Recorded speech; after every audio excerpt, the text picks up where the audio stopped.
இந்த இன்டர்ன்ஷிப் ஒரு விஷயம் எஜுகேஷன் இண்டஸ்ட்ரியில வந்து எல்லா டிகிரிக்கும் வந்து அப்ளை பண்றாங்க. ஸோ எதுக்காக பண்றாங்க? ஏன்னா உங்களோட அகாடமிக் மட்டுமே ஒரு இண்டஸ்ட்ரி நீட்ஸை வந்து ஒரு எம்ப்ளாயியை ஃபுல்ஃபில் பண்ண வைக்க முடியாது. ஸோ அப்போ என்ன வேணும்? இண்டஸ்ட்ரிக்கு என்ன தேவை அப்படின்னா ஒரு அகாடமிக்ல இருந்து வர்றவங்க மட்டும் வந்து நமக்கு போதாது. ஏன்னா அவங்களுக்கு இண்டஸ்ட்ரி நாலேஜ் கொஞ்சமாவது தெரிஞ்சுக்கிட்டா மட்டும்தான் நீங்க ஈஸியா போயிட்டு ஒரு கம்பெனில ஒரு ஐடி இண்டஸ்ட்ரியோ இல்லைன்னா நீங்க மேத்தமெட்டிக் ரிலேட்டடா ஏதாவது ஒரு ஜாப் அப்ளை பண்ணி போறீங்களோ அதை நீங்க அடாப்ட் பண்ண முடியும்.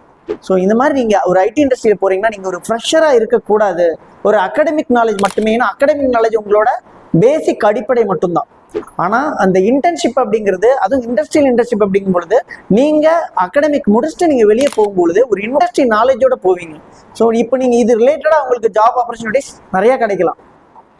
ஸோ அப்போ இது நீங்க யூட்டிலைஸ் பண்றது மூலமா நீங்க இன்டர்ன்ஷிப் வந்து நான் ஒரு கம்பெனி இல்லை நிறைய மல்டிபிள் கம்பெனிஸ்ல நீங்க அப்ளை பண்ணி நிறைய இன்டர்ன்ஷிப் நீங்க பண்ணும்பொழுது உங்களோட இண்டஸ்ட்ரி நாலேஜ் வந்து உங்களுக்கு இம்ப்ரூவ் ஆகும். ஸோ அதுக்காக தான் இந்த இன்டர்ன்ஷிப்ங்கிற ஒரு விஷயத்த எல்லா டிகிரிக்குமே அப்ளை பண்றாங்க. Not only for technical engineering கிடையாது, arts and science, computer science மட்டும் இல்லை, மேத்தமேட்டிக்ஸ்ல இருந்து எல்லா காமர்ஸ் டிபார்ட்மெண்ட்ல இருந்து எல்லா டிபார்ட்மெண்ட்கே வந்து எஜுகேஷன்ல வந்து அப்ளை பண்றாங்க. ஸோ இதுக்கு தான் நம்ம இன்டர்ன்ஷிப் பண்றோம். பட் சைடோ டெக்னாலஜிஸ் வந்து கிட்டத்தட்ட ஒரு 10 இயர்ஸ்க்கு மேல வந்து இன்டர்ன்ஷிப் சப்போர்ட் பண்ணிட்டு இருக்கோம். நீங்க இதுக்கப்புறம் ஃபியூச்சர்ல வர உங்களோட ஸ்டூடெண்ட்ஸ்க்கு வந்து ஏதாவது ஒரு நாலேஜ் கத்துக்கணும் அப்படிங்கிறதுக்காக நீங்க ரெக்கமெண்ட் பண்ணணும் அப்படிங்கிறத நான் கேட்டுக்கிறேன். So thank you all the best for your future.